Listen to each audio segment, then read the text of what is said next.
nama Bapa dan Putra dan Roh Kudus. Amin.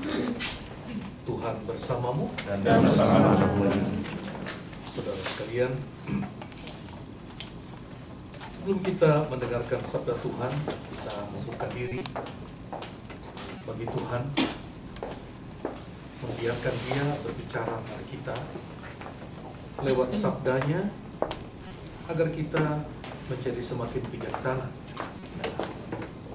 Sebagai orang beriman, orang beragama, kita mempunyai rambu-rambu dalam agama, mana yang boleh, mana yang tidak boleh.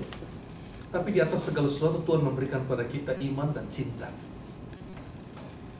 Ada hal-hal yang bila dilakukan dengan iman dan dengan kasih, maka akan selalu benar. Kadang-kadang bertentangan dengan aturan. Di dalam Injil bacaan hari ini kita dengarkan dan kita belajar satu sisi lain di dalam hidup Kristiani, yaitu kehidupan pastoral. Banyak orang hanya tahu aturan, oh tidak boleh begini, tidak boleh begitu, tapi kita lihat Yesus berbicara secara pastoral, bagaimana menggembalakan. Mari kita siapkan diri, kita memusatkan penghayatan iman kita akan Tuhan yang berbelas kasih, Tuhan yang maha kasih, Tuhan yang maha baik, sehingga kita selalu dapat diterima dengan penuh perkenanannya. Kita hening sejenak.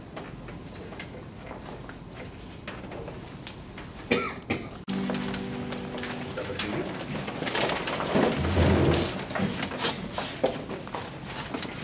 Tuhan bersamamu dan bersama rohmu juga. Inilah Injil Yesus Kristus karangan Santo Lukas. Diberkatilah Tuhan. Pada waktu itu datanglah kepada Yesus beberapa orang membawa kabar tentang orang-orang Galilea yang darahnya dicampurkan Pilatus dengan darah korban yang mereka persembahkan. Yesus menjawab mereka, "Sangkamu orang-orang Galilea ini lebih besar dosanya daripada dosa semua orang Galilea yang lain karena mereka mengalami nasib itu? Tidak, kataku kepadamu.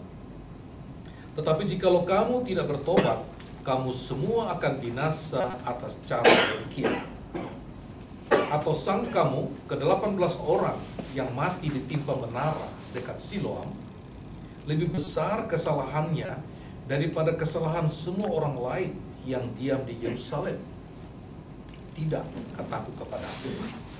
Tetapi jikalau kamu tidak bertobat, kamu semua akan binasa atas cara demikian." Demikianlah Injil Tuhan. Terpujilah Kristus. Saudara-saudari sekalian,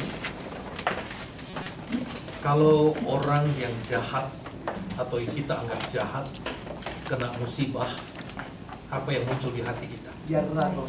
Kita bilang, Jarrago. dia pantas terima itu. Itu hukuman karena kejahatannya. Iya. Tapi kalau musibah terjadi pada orang yang baik, kita bilang apa? Iko dong. Kasihan. Oh, Tuhan begitu sih? Iya. Kenapa Tuhan tidak lindungi orang yang baik ini? Iko dong.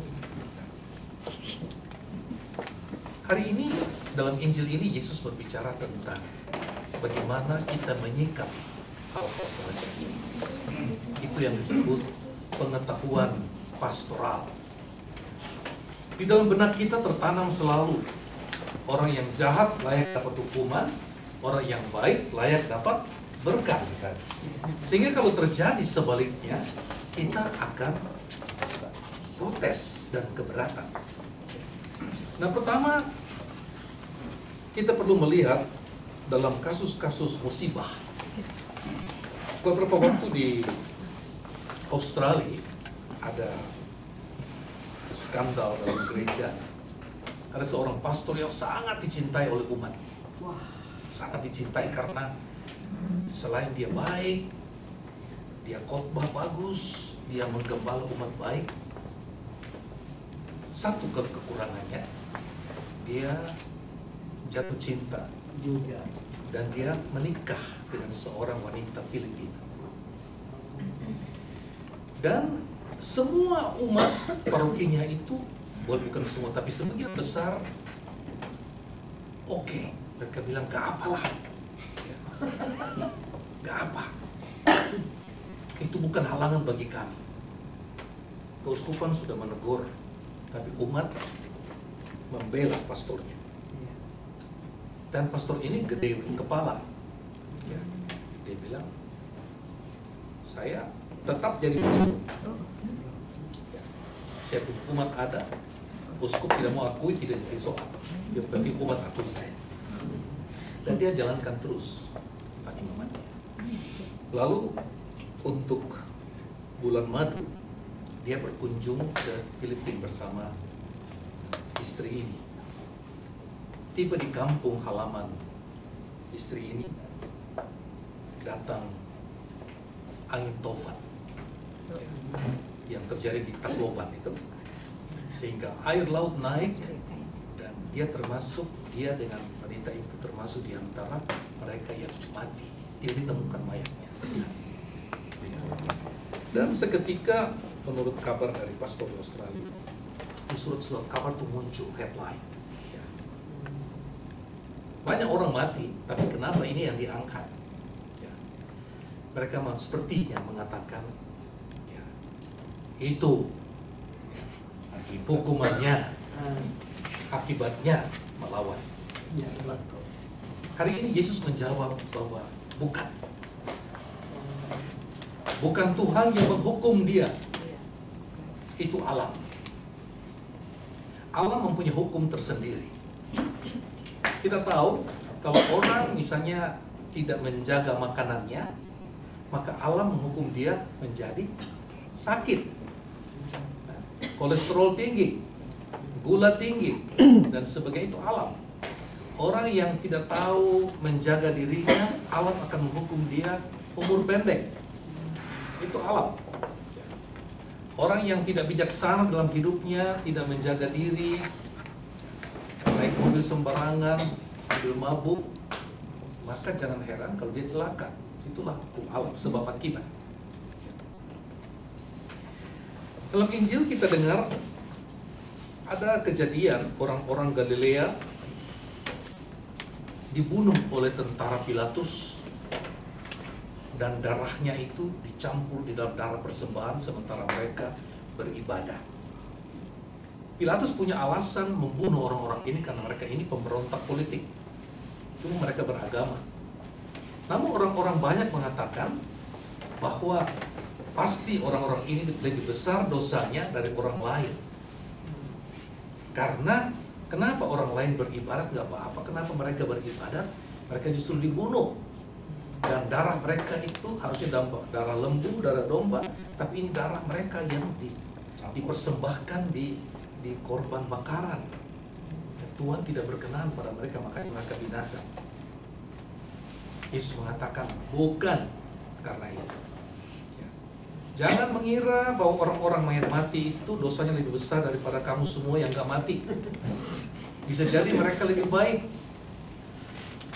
Demikian juga ada kasus kejadian di Yerusalem ketika pemerintah membangun saluran air dengan tiang-tiangnya.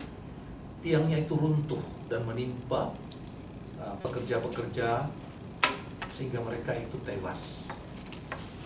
Yesus mengatakan, apa kamu mengira bahwa mereka itu lebih besar dosanya dari orang lain di Yerusalem ini? Tidak.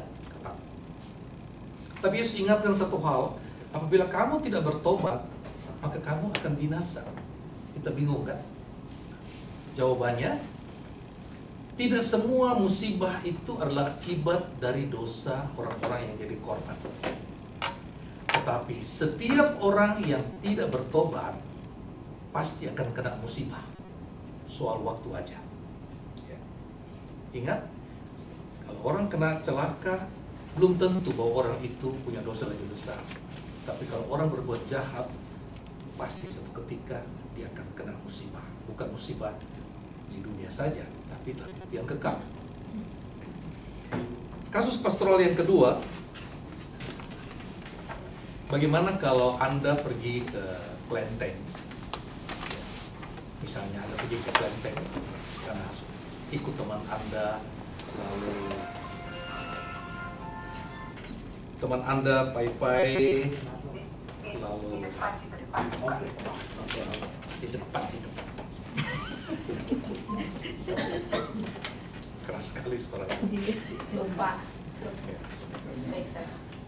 Anda bisa dipanggil ke Klenteng, lalu Anda ikut teman Anda yang agama Konghucu, lalu dia juga buat, ya, dan Anda juga buat, dan Anda mengatakan, itu kan nggak apa-apa, kita hanya ikut aja. Menurut Anda bagaimana? Boleh nggak? Nggak boleh. Ya. Lalu makan persembahan sembahyang, makan, iya. Alkitab mengatakan ya, dewa-dewa kan tidak ada, jadi makan juga apa-apa. Bagaimana menurut kalian? Boleh nggak? Boleh. Boleh. Boleh nggak itu? Dia kata sini, ada satu saya baca dari Korintus, ya, tentang daging persembahan berhala. Kita tahu kita semua mempunyai pengetahuan. Pengetahuan yang demikian bisa membuat orang menjadi sombong. Tetapi kasih itu membangun. Tentang hal makan daging persembahan berhala, kita tahu tidak ada berhala di dunia dan tidak ada Allah lain daripada Allah yang Esa. Tetapi bukan semua orang yang mempunyai pengetahuan itu. Bukan semua orang yang mempunyai pengetahuan itu. Ada orang yang karena masih terus terikat pada berhala-berhala, maka makan daging itu sebagai daging persembahan berhala. Dan oleh karena hati nurani mereka lemah, hati nurani mereka itu dinodai olehnya. Jagalah supaya kebebasanmu jangan menjadi batu sandungan bagi mereka yang lemah. Karena apabila orang melihat engkau yang mempunyai pengetahuan sedang duduk makan di dalam kuil berhala, bukankah orang yang lemah hati nuraninya itu dikuatkan untuk juga makan daging persembahan berhala? Dengan cara demikian, orang yang lemah itu, yaitu saudaramu, menjadi binasa karena pengetahuanmu itu. Di sini kita lihat, kalau ada orang mengatakan, saya kan punya iman pada Kristus sehingga saya makan dupa, saya makan persembahan, itu kan no problem. Tuhan tahu, Tuhan jaga saya. Ya. Paulus mengatakan benar, secara teologis benar. Dewa-dewa kan tidak ada, hanya ada satu Tuhan yang Esa. Benar secara teologis. Tetapi secara pastoral itu salah. Karena ya, dengan sikap demikian, Anda bisa menjadi batu sandungan bagi orang-orang yang imannya lemah. Orang-orang yang imannya lemah artinya orang yang masih setengah-setengah. Masih banyak dipengaruhi oleh tahyul-tahyul dari agama sebelumnya. Dan dia melihat Anda yang punya pengetahuan, Anda yang seorang aktivis, Anda seorang pastor, Anda seorang pemimpin agama, Anda makan. Apa yang dia lihat? Oh, ternyata dia juga percaya. Berarti saya juga boleh percaya dong. Nah, kita diajarkan, Paulus mengatakan, kamu punya pengetahuan, tetapi tidak semua orang punya pengetahuan sama dengan Anda. Karena ketika Anda melakukan itu, orang bisa menangkap keliru. Hal ini terjadi terus-menerus, ketegangan. Seringkali saya selalu berdebat ya, dengan kelompok-kelompok dalam paroki menjelang Imlek. Ada kelompok yang mau ada upacara macam-macam sebelum misa supaya mengatakan itu Imlek. Saya mengatakan, kenapa sih harus begitu? Ya.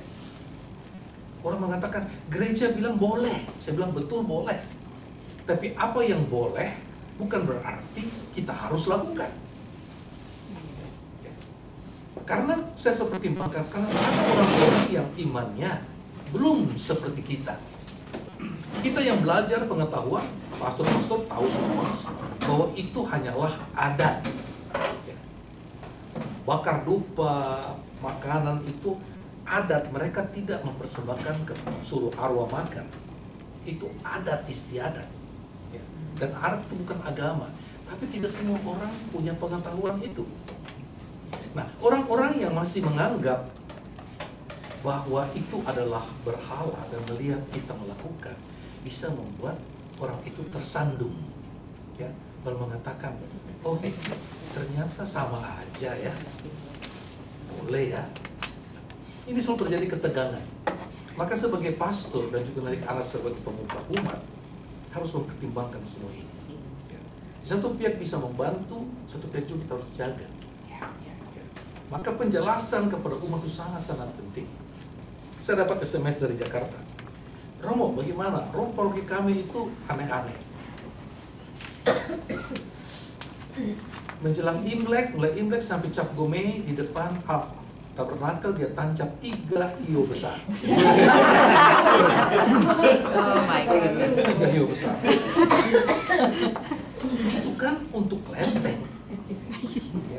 Dan banyak umat tidak senang. Saya mengerti pastor ini. Pastor ini orang berpengetahuan. Di Taiwan itu biasa. Sebagai tanda hormat mereka memasang hiu itu. Hiu yang besar itu kan untuk dewanya. Ya. Tapi ini untuk Tuhan kan. Tuhan. Tapi untuk Indonesia kan lain. Walaupun sama-sama Chinese, tapi kan beda-beda. Itu harus dipertimbangkan. Secara teologis tidak salah. Tapi secara pastoral harus dipertimbangkan. Bukan tidak boleh, tapi harus dipertimbangkan. Soalnya mami saya tadi Feelingnya dia gimana? wangi-wangi. Wangi-wangi boleh, tapi kalau sebagai ibadat kita harus hati-hati. Ya. Bukan saya mengatakan harus begitu, hati-hati, harus mengerti orang. Jangan sampai karena kita lakukan, orang yang imannya masih kurang pengetahuan itu tergoncang, kita yang salah. Lebih baik kita kembali pada apa yang wajar. Ya. Atau kita jelaskan dulu ke umat sampai mereka ngerti. Nah, saya baru mendapat lagi satu berita di Facebook, adik kelas saya, adik MSc yang baru ditabiskan imam di Maluku. Dan dia satu-satunya putra dari Pulau Seram. Pulau Seram itu pulau yang mayoritas Islam dan Ambon. di Ambon. Ya. Jadi di bawah Ambon itu ada pulau besar, Ya. itu namanya Seram. Dia dari keluarga yang macam-macam agama. Papanya itu Protestan, malah termasuk pemuka gereja. Tapi ibunya itu Katolik dan anaknya ini satu Katolik, lalu jadi pastor. Lalu dia punya saudara-saudara, ada om, tantenya, ada yang haji, Islam yang taat. Nah, ketika imam ini ditabiskan, semua bergembira. Mereka datang ke gereja, hadir semua, itu jilbab-jilbab, ikut misa. Bahkan bapaknya itu mendapat dispensasi dari uskup untuk menerima komuni suci. Harusnya kan nggak boleh. Tapi kenapa dia uskup kasih? Karena pertimbangan pastoral. Pastoralnya begini, Maluku itu baru saja dilanda kekacauan agama, perpecahan antar agama. Maka gerakan kesatuan itu sangat penting. Maka di dalam kasus ini sangat tepat ya, sikap pastoral bahwa peristiwa pentabisan itu menjadi peristiwa untuk menyembuhkan dan menunjukkan kepada dunia bahwa kami ini tetap bersaudara. Agama tidak bisa jadi soal. Doktrin bisa berbeda, tapi penghayatan akan Tuhan itu harus menyatukan. Dan itu dijalankan oleh kampung itu. Ketika Romo ini habis ditabiskan di Ambon, dia bikin misa pertama di kampungnya, dia disambut oleh seluruh komunitas. Komunitas Protestan sambut, komunitas Islam sambut dengan tari-tarian, komunitas Katolik juga sambut. Dan pastor baru ini memberkati gereja baru di sana, gereja Katolik, dan dia memberkati juga gereja Protestan. Dan juga memberkati masjid. Itu bagus. How come? Baru terjadi Romo ya? Ya, Baru terjadi. baru terjadi. Tapi tentu pastor itu bijaksana dalam memberkati, dia tentu menggunakan bahasa doa yang umum. Ya. Yes, yes. Tuhan berkati tempat ini sebagai tempat ibadah, tentu dia tidak membuat tanda salib. Iya. Nah itulah pastoral. Pastoral itu ada di dalam sense, common sense, di dalam kebijaksanaan untuk menimbang. Kita sebagai orang beriman jangan hanya hidup dari aturan saja. Uskup Borboro mengatakan bahwa apabila ada orang mengatakan menurut Katolik harus begini, itu bukan Katolik. Katolik selalu ada aturan, tapi ada pengecualian. Enggak ngerasa. Selalu ada jalan keluarnya. Ada yang ketat, tetapi yang ketat apapun ada pengecualiannya. Itu Katolik. Mengutamakan keselamatan manusia lebih daripada aturan yang harus dipegang mati-mati. Nah, ada orang-orang yang merasa dirinya hebat sekali dalam gereja, komunitas, kalau dia tahu aturan. Ada salah begini langsung lapor. Lapor. Ya. Padahal orang yang lapor itu kan nggak lihat konteksnya. Dia nggak hadir, dia nggak tahu apa yang terjadi, hanya dengar, oh Romo itu bilang begini, Romo itu buat begini. Dia tidak bicara konteksnya, padahal itu pastoral adalah konteks. Ya. Apa konteks itu membantu orang atau enggak? Kalau membantu silakan, tapi kalau membingungkan ya jangan. Ya. Pastor muda itu juga sharing bahwa bagaimana dia meyakini bahwa pastoral itu sangat memberikan menguatkan orang, ya. Iman terutama. Dia bilang bahwa di kampung dia ada suster-suster datang lalu bikin aksi pengobatan, ya. Pengobatan. Umat senang sekali, agama apapun mereka selalu mengatakan begini. Mereka selalu bilang, mereka panggil suster tuh mama suster, mama suster luar biasa. Ya. Baru kasih obat saja, ketong sembuh. Baru kasih saja, ketong sembuh. Baru kasih saja, kami sudah sembuh. Beda dengan obat dokter. Kita minum, sing sembuh. Anda tahu kuncinya ada di mana? Iman. Dokter itu hanya datang bilang, ini obat minum. Suster itu datang sebagai figur yang membawa kasih dan iman. Sehingga orang-orang itu, karena itu obatnya sama. Obat yang ditolak oleh masyarakat itu, obat dokter yang sama. Tapi kasih ke lewat tangan suster, menyembuhkan. Suster kasih obat, dia bilang, suster, mama, baru kasih saja sembuh. Ya. Itu dokter terus minum sudah 1 minggu saya sembuh.